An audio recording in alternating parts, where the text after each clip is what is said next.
एक बार की बात है। एक बार एक अध्यापक एक संपन्न परिवार के शिष्य के साथ कहीं जा रहे थे। तो उस शिष्य को कुछ मजाक सूझी क्योंकि उसको रास्ते में किसी गरीब मजदूर के जूते दिखाई दिए। उसने अध्यापक से कहा, गुरुजी, अगर हम इन जूतों को छुपा दे तो कितना मजा आएगा। देखते हैं कि मजदूर पर इसका क्या असर पड़ता है। अब उसको तो मजाक सूझ रहा था, लेकिन गुरुजी ने कहा कि नहीं, गरीब इंसान के साथ इस तरह का भद्दा मजाक करना ठीक नहीं है। उसने कहा, क्यों ना हम इन जूतों में कुछ सिक्के डाल दे और देखें कि इसका इस गरीब मजदूर पर क्या प्रभाव पड़ता है। उन्होंने ऐसा ही किया।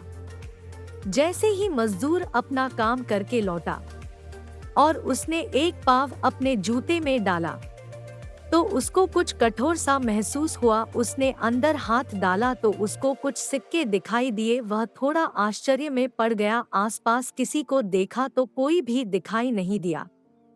वापस उसने दूसरा पैर अपने जूते में डाला और वापस उसको उसमें कुछ सिक्के दिखाई दिए। अब दोनों जूतों के सिक्कों को उसने अपने हाथों में रखा और प्रभु की तरफ इशारा किया है। प्रभु, पता नहीं किस भले मानुष ने यह सिक्के मेरे जूतों में छुपाए हैं, लेकिन जिसने भी छुपाए हैं उसको मेरी दुआ है ताकि इन पैसों से मैं अपने बच्चों और पत्नी के लिए कुछ खाना और दवाइयाँ ला सकूंगा। और इतना बोलकर वह चला गया।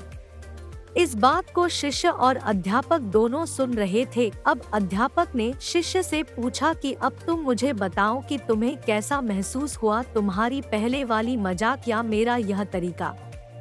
तो उसने कहा कि गुरुजी, मैं आपसे क्षमा चाहता हूँ। अब मुझे समझ आ गया है कि सच्ची खुशी किस चीज में है। जब हम किसी की मजाक उड़ाते हैं तो हमें कुछ पल का आनंद मिलता है, लेकिन इससे हमें बद्दुआ मिलती है। लेकिन अगर हम किसी की मुश्किल परिस्थिति में मदद करते हैं और जिसकी भी हम मदद करते हैं उसको भी नहीं पता कि हमने उसकी मदद की है, लेकिन अंदर ही अंदर हमें पता है कि हमने उस इंसान की मदद की है। यही सच्ची खुशी है। जब हम दूसरों को खुशी देते हैं तो हमें सच्ची खुशी मिलती है।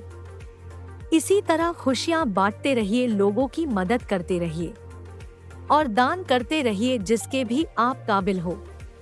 जितना भी आपसे बन पड़े दान करें, लेकिन दान जरूर करें। इसका मतलब यह नहीं है कि आपको कंपल्सरी या अनिवार्य रूप से इतने रुपए दान करने ही चाहिए, क्योंकि हर किसी की जरूरत अलग अलग हो सकती है। अगर आप किसी को पैसों का दान नहीं कर सकते तो कम से कम चीजों का दान तो कर ही सकते हैं। मुझे पूरी उम्मीद है कि यह हार्ट टचिंग स्टोरी आपको जरूर अच्छी लगी होगी। आपका कीमती समय देने के लिए दिल से शुक्रिया।